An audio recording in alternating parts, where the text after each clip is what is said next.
माँ के आंसू। राधा बहन का इकलौता बेटा अमेरिका में रहता था।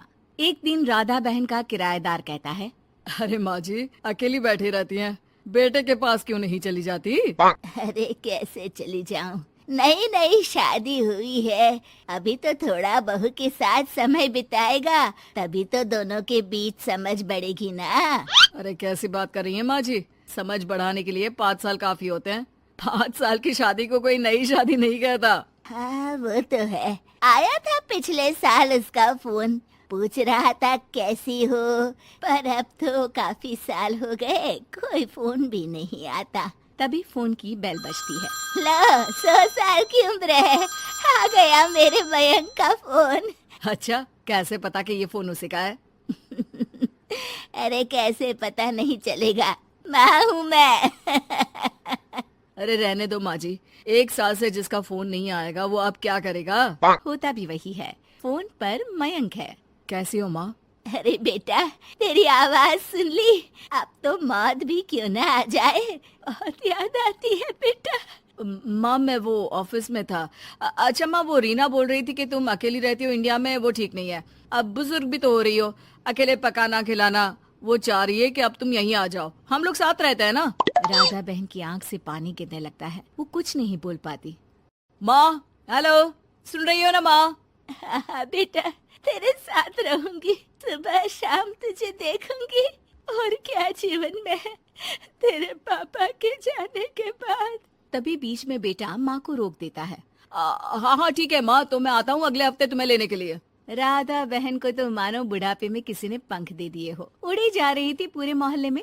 अरे वो मयंक आ रहा है, अब तो अमेरिका जा रही हूँ मैं, वहीं रहूंगी। अच्छा है मौसी, आपका जीवन देखकर तो मुझे भी रोना आ जाता था। कोई बात नहीं मौसी, देर से ही सही, सब अच्छा होने वाला है अब। राधा बहन दौड़ दौड़ कर सामान ला रही थी। अरे इतना सामान तो 2 साल में भी कभी नहीं खरीदा जो 2 दिन में लिए जा रही हो मौसी। अरे बेटा आ रहा है ना अमेरिका से। अच्छा, तो पकवान बनाने की तैयारी चल रही है? हाँ बिल्कुल, उसको बेसन के लड्डू बहुत पसंद है। रात भर भूनना तलना ये सब प्रोग्राम चलता रहता है राधा बहन के घर में। और फिर वो दिन भी आ जाता है जब बेटा घर आता है। कौन?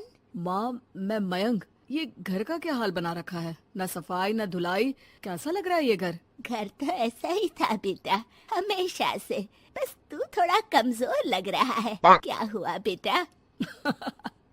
ये कमजोर नहीं फिट होता है माँ। वैसे और बता क्या हाल है तेरे? बेटे के मुंह से हाल पूछने का अंदाज भले ही फॉर्मेलिटी वाला हो, लेकिन राधा बहन की आंख फिर भर आती है। अरे यार ये तुम्हारी हर बात पर रोने की आदत न जाने कब जाकर खत्म होगी।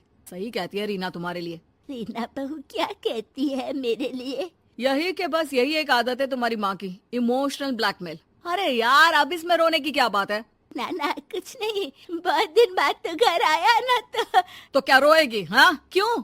अच्छा ये ले, तेरे लिए रात भर बैठकर ये बेसन के लड्डू बनाए हैं, और ये अचार तुझे बहुत पसंद है ना? पसंद है नहीं माँ, पसंद थे।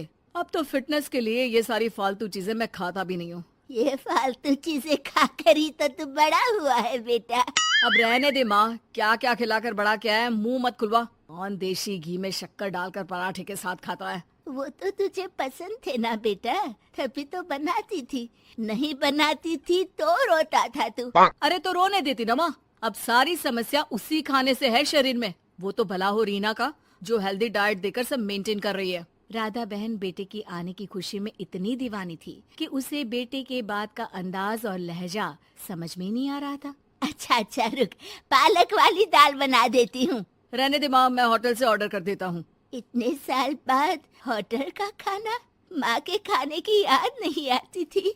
अरे माँ फिर इमोशनल डायलॉग, प्लीज माँ। अच्छा सुन, बहुत कम वक्त है हम लोगों के पास, जल्दी जल्दी सारी पैकिंग कर ले। और हाँ, इस घर को बेचना होगा। कैसी बात कर रहा है? तेरे पापा और मैंने एक एक पाई जोड़कर इस मकान को बनाया था। हाँ पर तू जा रही है ना, फिर कौन मेंटेन करेगा? कैसे क्या होगा माँ, मैं तो अब इंडिया आऊंगा भी नहीं। बेटा तो सो जाता है, लेकिन माँ घर का एक एक कोना घूम घूम कर देखती है।